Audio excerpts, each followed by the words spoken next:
এই সময় কেউ আসবেন না,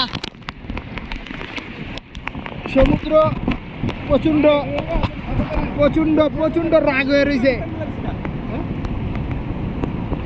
প্রচণ্ড। সমুদ্র দেখেন কি অবস্থা করতেছে, টাইনা লয়ে যায়, বসে থাকার মতো কোনো অবস্থা নাই। প্রচুর ঢেউ, প্রচুর ঢেউ। এই দেখেন, এই যে আইসা পড়ছে।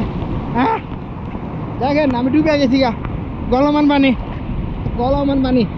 হ্যাঁ এই যে প্রচণ্ড ঢেউ হইতেছে, আসলে ঝড় বৃষ্টি হইতেছে তো, তার জন্য এত সমুদ্রতে এত এত ঢেউ প্রচণ্ড। আবার অনেক মানুষজন আসছে, আমি সাঁতার কাটি। এই যে আমাদের একজন বড় ভাই, সেই সাঁতার কাটতেছে, সে পানিতে নামতে ভয় পায়, মাঝখানে যাইতে ভয় পায়, সে কিনারে সাঁতার কাটে বাচ্চা মানুষের মতন। আরেকজন ওই যে পানির মাঝখানে ঢেউ ফেলতেছে।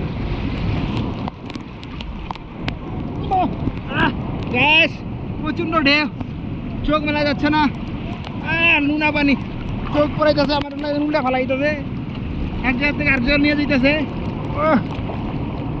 ঘুরাইতেছে, প্রচণ্ড প্রচণ্ড ঢেউ, প্রচণ্ড। এই যে আরেকটা ঢেউ আসছে।